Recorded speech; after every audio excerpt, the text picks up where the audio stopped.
Evangelho de João, capítulo 1, versos 6 em diante.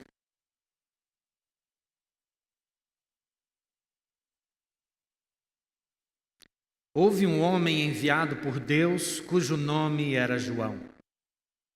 Este veio como testemunha para que testificasse a respeito da luz, a fim de todos virem a crer por intermédio dele. Ele não era a luz, mas veio para que testificasse da luz, a saber, a verdadeira luz, que vinda ao mundo ilumina todo homem. O Verbo estava no mundo, o mundo foi feito por intermédio dele, mas o mundo não o conheceu. Veio para o que era seu e os seus não o receberam. Mas a todos quantos o receberam, deu-lhes o poder de serem feitos filhos de Deus, a saber, aos que creem no seu nome, os quais não nasceram do sangue, nem da vontade da carne, nem da vontade de Deus, nem da vontade do homem, mas de Deus. E o Verbo se fez carne e habitou entre nós, cheio de graça e de verdade. E vimos a sua glória, glória como do unigênito do Pai. Senhor, nós já lemos esse texto várias vezes em nossas vidas. Para muitos, Senhor, esse texto já foi esmiuçado, já foi pregado, ensinado. A Tua palavra, Senhor, ela é viva e verdadeira. Portanto, eu creio que, embora nós já tenhamos lido, estudado e ouvido, nós não somos os mesmos de ontem. Porém, permanece em nós a natureza pecaminosa. E contra ela nós queremos lutar dia a dia. Esse homem, ó Deus, que somos nós, tem essa natureza para viver longe de Ti. Então, por isso precisamos da Tua palavra, ainda que seja nas coisas mais básicas referentes ao Evangelho. Então, vem Espírito Santo de Deus e nos instrua pela Tua palavra. Assim eu oro no nome santo de Jesus. Amém e amém. Jesus, homem e Deus, numa única pessoa. Um testemunho dado pela igreja, afirmado pela igreja, diante de tantas e tantas heresias, digamos assim, que a igreja teve que enfrentar. Hoje, irmãos, no nosso país, quando a gente fala Jesus, ou Jesus Cristo, ou Jesus de Nazaré, para a maioria absoluta da nossa população, não é um nome desconhecido. Aliás, na nossa amada igreja, nós temos até um diácono cujo nome é Jesus. Mas todo mundo chama de Mauro. Mas o nome dele é Jesus, né? Uma referência, é claro, uma homenagem, é claro, né, que certamente sua família deu a Jesus. Nós podemos até perguntar para uma pessoa: você conhece Jesus? Eu já ouvi falar, eu já li alguma coisa na Bíblia, eu já frequento a igreja, seja ela qual ramificação cristã for.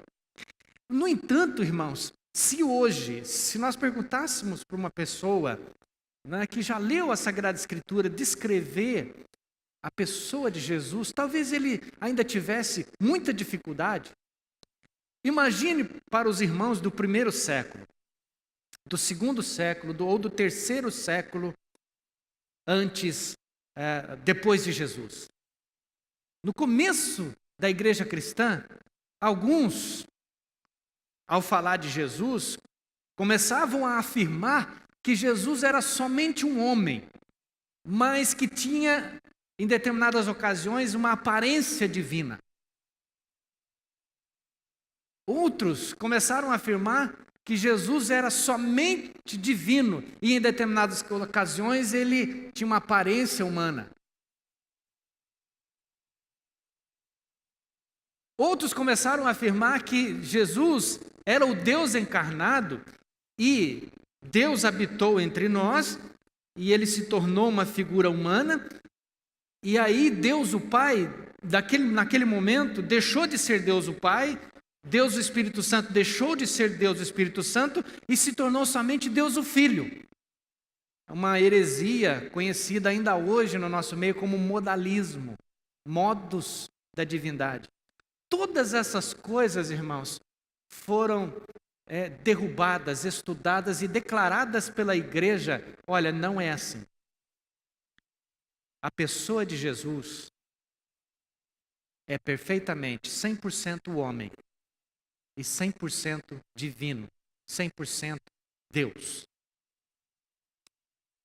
Jesus, em sua caminhada entre nós, ele manifestou sua humanidade plenamente e sua divindade plenamente. Mas nessa noite, irmãos, isso é o básico que nós já conversamos com vocês sobre isso. Nessa noite que eu quero conversar com você é que isso tem que deixar de ser simplesmente uma declaração, uma afirmação, para se tornar um testemunho de vida para mim e para você. Isso tem que exercer uma influência na minha vida, deixar de ser simplesmente uma declaração doutrinária,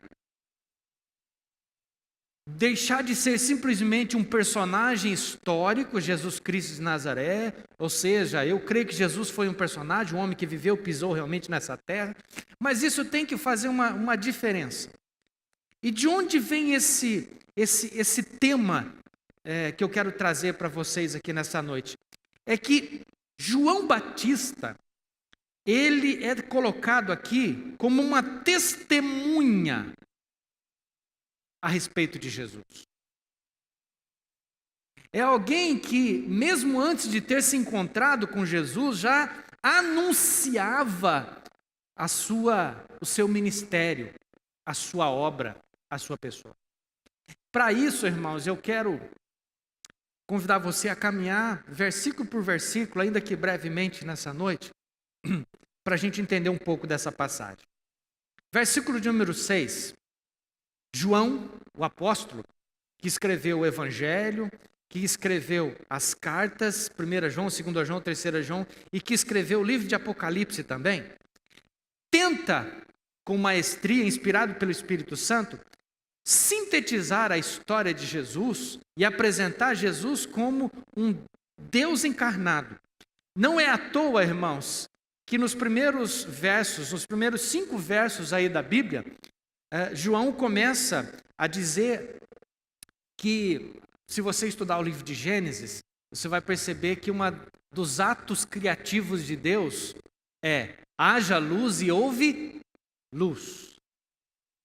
João começa o seu evangelho utilizando a palavra no princípio. Gênesis diz: no princípio criou Deus os céus e a terra. No princípio, João coloca o seu evangelho. No princípio era o verbo, a palavra. Verbo aqui, só para te informar, significa Jesus Cristo. Ele é a palavra encarnada de Deus, o verbo de Deus. Ele é aquilo que dá efeito a toda a ordem divina. Todas as coisas foram criadas por intermédio de Jesus. É Jesus que chama as coisas à existência.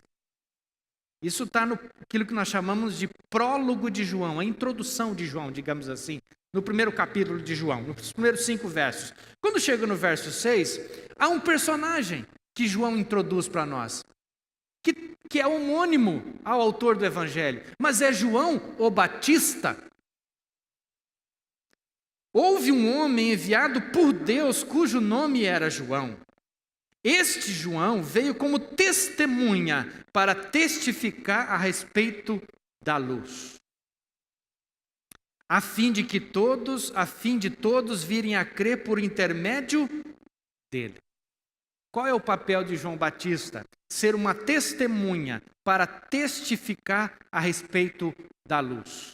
A palavra que João utiliza aqui, irmãos, é para dizer que João Batista, para atualizar vocês, João Batista era um homem que tinha um comportamento um pouco estranho. Ele vestia, roupa feita de pele de animais, comia gafanhoto, Já se imaginou comendo um gafanhoto, irmão, na ceia de Natal? Ainda bem que a gente vive hoje, né? Mas ainda tem uma turma lá do Oriente que gosta de comer uns grilos, uns gafanhotos, uns negócios lá. Eles, que Deus abençoe, pode comer à vontade, né? A gente come peru, frango. Quer dizer, entre frango e gafanhoto, a escolha é difícil. Não, ainda fico com frango, mas vamos lá. O fato é que João Batista comia gafanhoto e morava no deserto. João Batista é um profeta, aliás, o último profeta da antiga aliança, o último profeta do Velho Testamento, embora sua história esteja registrada no Novo Testamento. João Batista veio para cumprir uma profecia que está registrada lá no livro de Isaías. Ele vem como alguém que se torna testemunha, e a palavra que João utiliza aqui para testemunha é a linguagem de tribunal. É como se João estivesse dizendo o seguinte: olha, imagine João Batista estando diante de um tribunal. Aqui tem um juiz, aqui tem alguém que precisa ser defendido ou acusado, depende do caso, e aqui está uma testemunha de acusação ou de defesa. A palavra testemunha aqui significa que João estava dizendo o seguinte: João, quem que é essa pessoa? Essa pessoa que está aqui, no caso de Jesus Cristo, quem que é? João diria: ele é o Cordeiro de Deus enviado ao mundo, que tira o pecado do mundo. Nesse verso aqui, irmãos, nós temos aqui, fazer a primeira aplicação somente nesse verso. Nós temos aqui a declaração de que João venceu uma das piores tentações do ser humano, de ser quem ele não é. Se você estudar os próximos capítulos do Evangelho de João, você vai perceber que alguns representantes dos sacerdotes mandaram umas pessoas, alguns sacerdotes mandaram representantes perguntar para João: João, quem é você? Você é Elias? João falou: não sou Elias. Você é o profeta? João diz: não sou. O que você é, João? Eu sou a voz do que clama no deserto. Ele recita Isaías. Você é o Cristo? Você é o Messias? Elias. João diz: não sou. Eu sou simplesmente alguém que veio preparar o caminho. É por isso, irmãos, que o maior testemunho já dado por alguém na face da terra, o maior testemunho que Jesus deu sobre alguém, foi exatamente sobre João Batista. Jesus diz assim: dos nascidos de mulher, ninguém foi maior do que João Batista. Porque João Batista se contentou, ficou feliz simplesmente em cumprir o seu papel. O que João está dizendo: eu não sou a luz.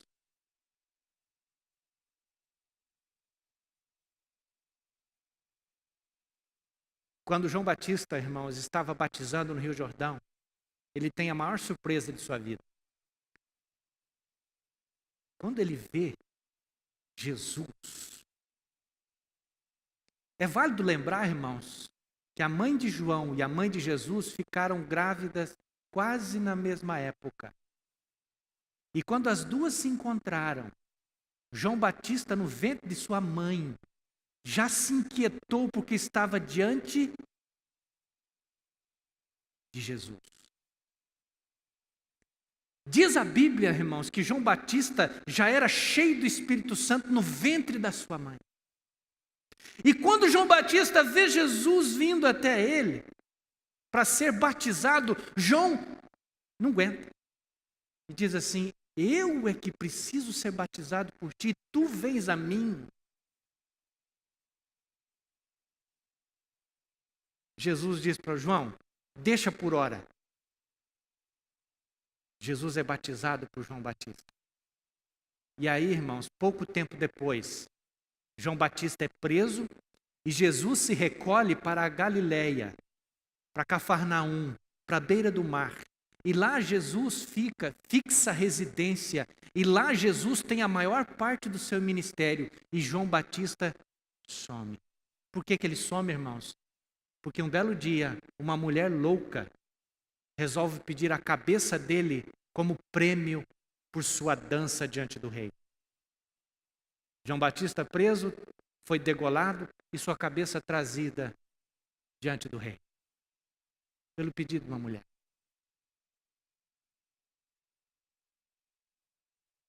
O que eu aprendo aqui, irmãos? Cada um de nós temos uma função no reino de Deus. A gente tem que cumprir essa nossa função, a nossa tarefa. Nada além disso. O que passar disso, irmãos, o que tentar tirar o brilho de Jesus Cristo na nossa vida, é palha que o fogo um dia vai consumir. Nenhum ministério, nenhuma pregação, nada do que você faça tem que tirar ou pode tirar o brilho e a exaltação de Jesus Cristo. Caso contrário, nós estamos atrapalhando e não fazendo como João Batista, sendo testemunha para que venham a crer em Jesus. O que João Batista fazia era: vocês estão arrependidos? Estamos. Dos seus pecados? Sim, nós estamos. Olhe para Jesus. Que isso não é comigo.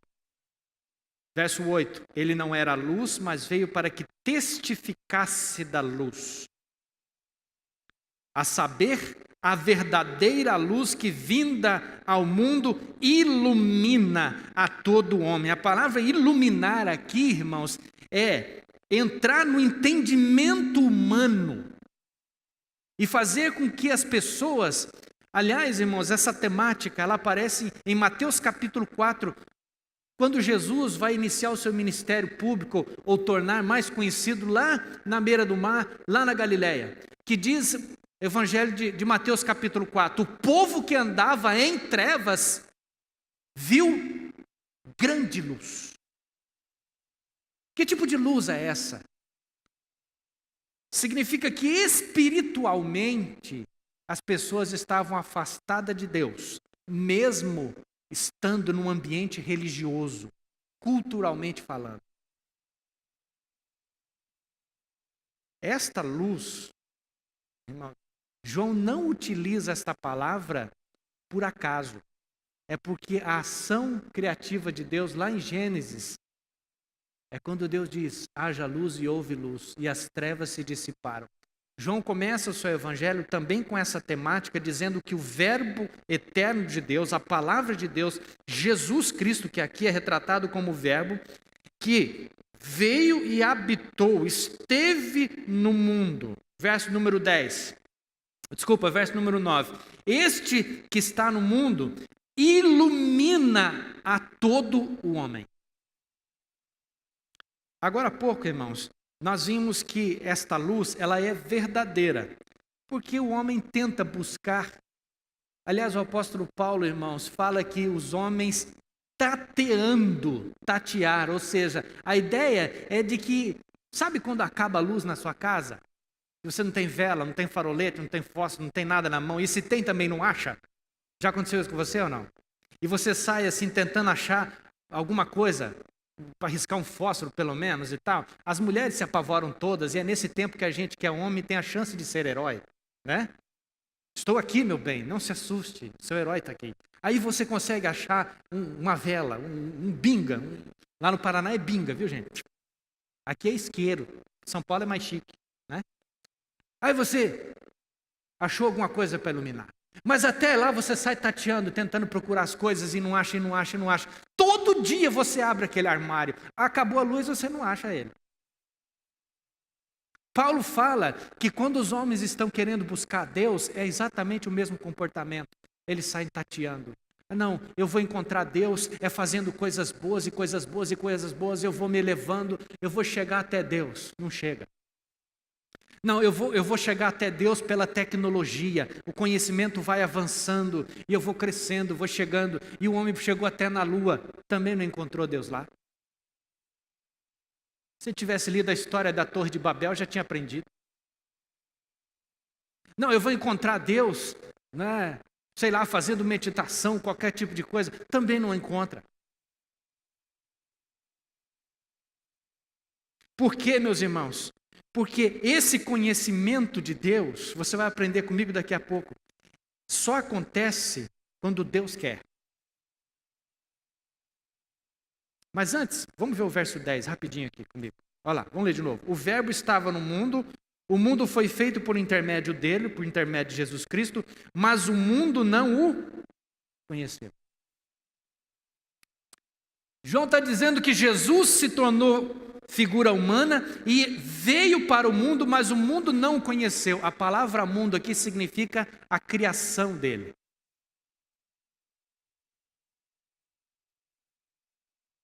O mundo não conheceu. Veio para o que era seu, o mundo, a sua criação. E os seus não receberam. São dois assuntos diferentes aqui. A criação não reconheceu Jesus Cristo. E os seus, ou seja, o seu povo, Jesus nasceu dentro de uma cultura e dentro de uma religião. Qual era? O judaísmo. Jesus foi aceito por eles? Não foi.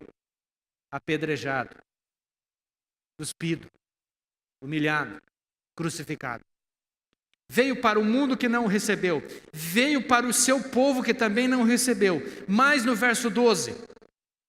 Mas a todos quantos receberam, deu-lhes o poder de serem feitos filhos de Deus, a saber, aos que creem no seu nome. A outra coisa que eu aprendo aqui, irmãos, que do ponto de vista divino, a humanidade é dividida em duas categorias, quer você queira, quer não. Aqueles que estão em Cristo são filhos de Deus, aqueles que estão fora de Cristo ainda não são filhos de Deus. Sabe aquela conversa popular que a gente, no senso comum, tem o costume de falar? Não, porque todos são filhos de Deus, né, pastor? Não. Não é verdade. Todos são criação de Deus. Todos recebem da parte de Deus um espírito, um corpo, ou se queira chamar de alma, mas nem todos são filhos de Deus. Quem está dizendo isso? A Bíblia. Mas a todos quantos o receberam Jesus, a saber de que forma eu recebo Jesus, crendo no nome de Jesus.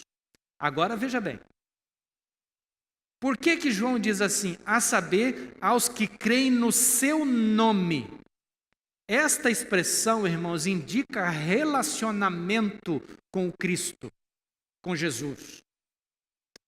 João aqui está qualificando, irmãos, um verbo, que é uma coisa um pouco extraordinária na língua grega. Significa que essa crença, ela é específica, não é uma crença por informação, mas é crer em Jesus Cristo como sendo aquele que é o Criador de todas as coisas, que é o mantenedor de todas as coisas, que é enviado por Deus, cujo caminho foi preparado por João Batista, aquele, irmãos, que nasceu de forma humilde, mas é Deus encarnado. É isso que significa crer no nome de Jesus. Isso é tão extraordinário, irmãos, que Jesus conta que nos últimos dias, ou naqueles dias, para ser mais fiel ao Evangelho, um grupo de pessoas vai chegar diante de Jesus. Imaginemos aí nos portais da eternidade, um grupo de pessoas vai chegar diante de Jesus e quem fala isso é Ele mesmo. Ô Jesus, nós fizemos muita coisa lá. Eu não sei se o senhor sabe. Estou eu aqui parafraseando. Eu não sei se o senhor sabe, Jesus, mas lá, nós fizemos muita coisa boa lá embaixo. Nós expulsando demônio lá embaixo. A gente tinha uns poder. A capetada corria da gente lá embaixo. Você não tem ideia. A gente curava enfermo. A gente profetizava. Aí Jesus, não conheço vocês. O texto não fala, irmãos, mas se fosse eu perguntava, como não? Foi no teu nome que nós fizemos essas coisas? Vocês usaram o meu nome. Também não está no texto, tá? Está na minha cabeça. Mas a primeira parte está no texto, com outras palavras. Gente que expulsou demônio, gente que profetizou, gente que falou em outras línguas e que não conheceu Jesus. É por isso que nem todos são filhos de Deus. Mas todos são criação dele. Filho de Deus é aquele que recebeu Jesus como Senhor da sua vida. Estes, irmãos, são mais qualificados ainda. Vamos continuar no verso 13 para caminhar para o encerramento. Os quais não nasceram do sangue, nem da vontade da carne, nem da vontade de um homem, mas de Deus. Ou seja, ter essa revelação de Jesus desta forma que eu estou descrevendo para vocês, não é algo que a natureza humana é capaz de provocar por si mesma. Ou seja, não é o nascimento natural. Eugene Peterson traduziu essa expressão, nascer de forma natural, ele coloca aqui como alguém que não nasceu simplesmente de forma sexuada. Desse jeito todo mundo nasce. Todos nós viemos existir por causa disso. É por isso que essa expressão, olha, esse nascimento que eu estou colocando para vocês, não é produzido pela natureza da criação. Também não é da vontade da carne, ou seja, não tem esse negócio de alguém dizer assim, pastor, eu entendi isso aí que o senhor falou do evangelho, mas eu não vou me converter hoje. Daqui 10 anos eu vou me converter. Isso, do ponto de vista teológico, não existe. Porque nascimento é algo que vem de Deus. Este nascimento vem de Deus. Então, se você nessa noite se deu por convencido de que Jesus é esse mesmo, que é o enviado da parte de Deus, o Redentor, aquele que pagou pelos seus pecados, se você crê nisso, se você está crendo nisso agora, nesse exato momento, quem está produzindo essa fé no seu coração é um milagre que vem do céu exatamente agora, nesse momento. Se isso já aconteceu com você no passado, foi obra de Deus na sua vida.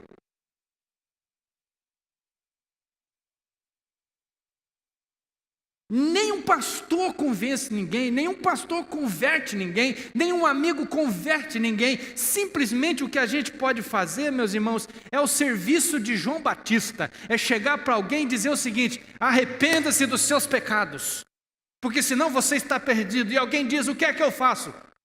Se acerta com Jesus. É só isso que a gente faz. É o máximo que a gente pode fazer. Mas produzir o novo nascimento em alguém, nós não temos esse poder. Mas a obrigação de apontar o caminho e dizer para onde essa pessoa tem que olhar é obrigação minha e sua, como João Batista fez.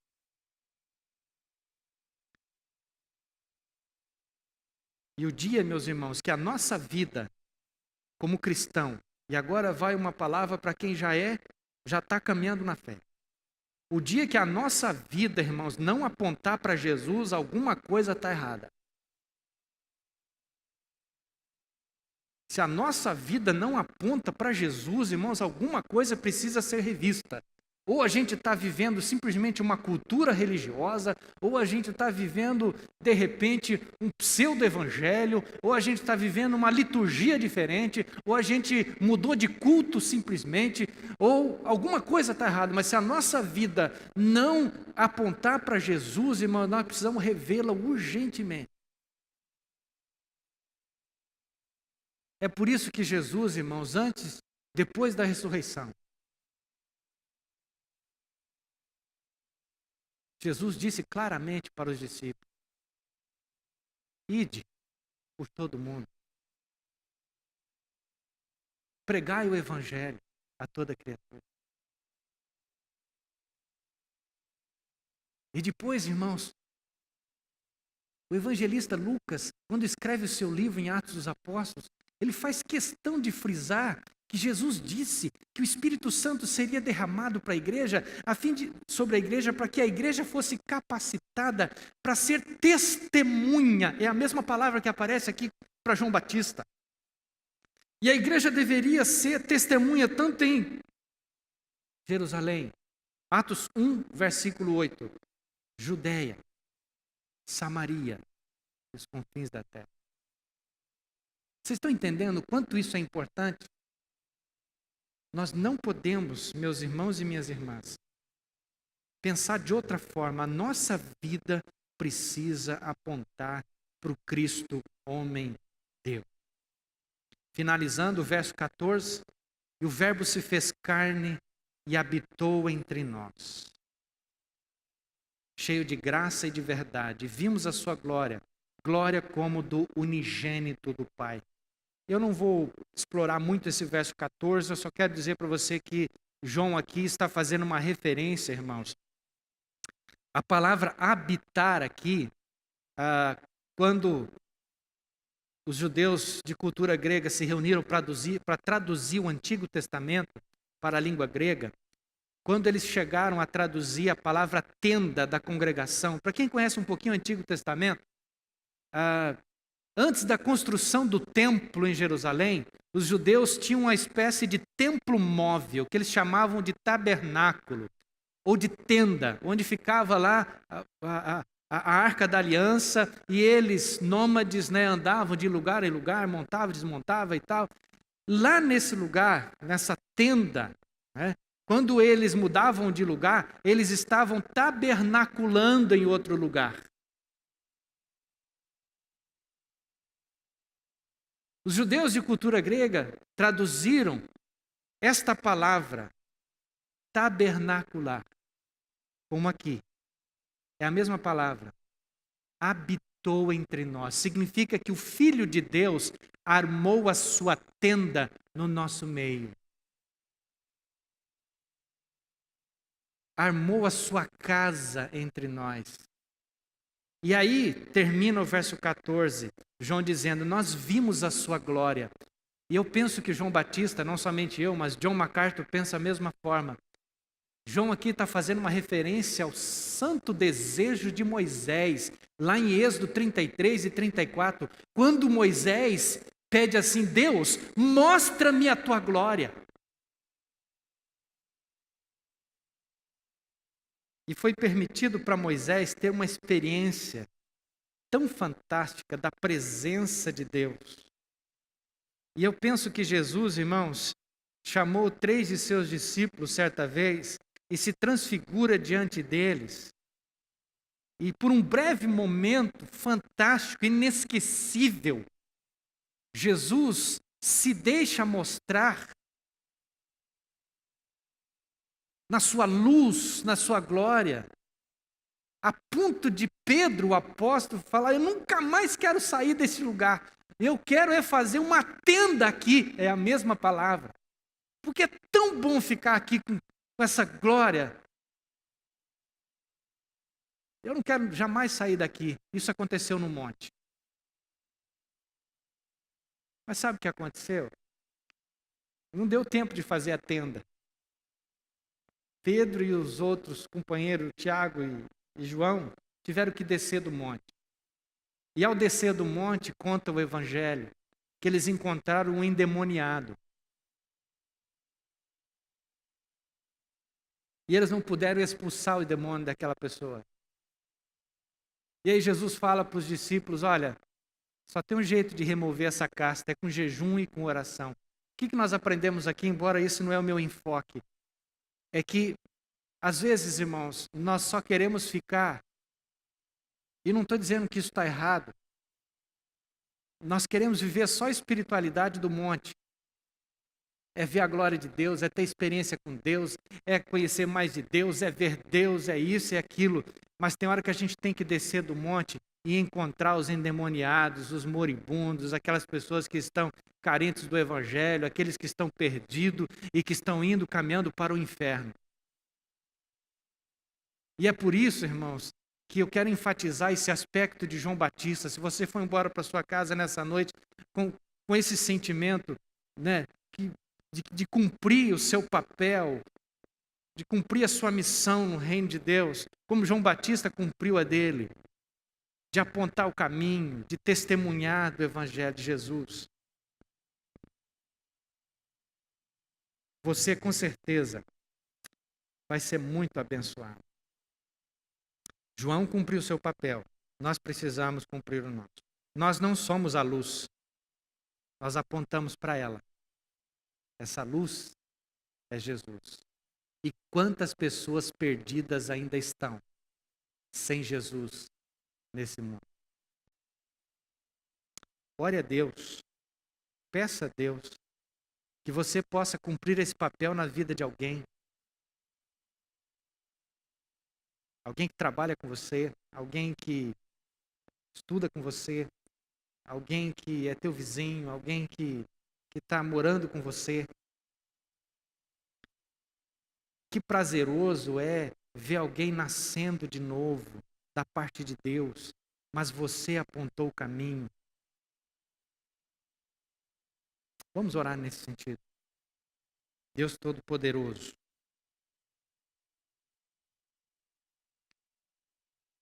rico em bondade e misericórdia. Tu és aquele que fala ao nosso coração, Senhor, e que toca as nossas vidas. Como precisamos, Senhor, se enganjar mais nessa grande obra que o Senhor tem para fazer. Usa as nossas vidas nas tuas mãos, Senhor, para que outros venham a se render a Ti, para que outros nasçam, não da carne, não do sangue, não da vontade humana, mas da Tua parte. E que a gente seja simplesmente essa testemunha. Assim que eu oro em nome de Jesus. Amém.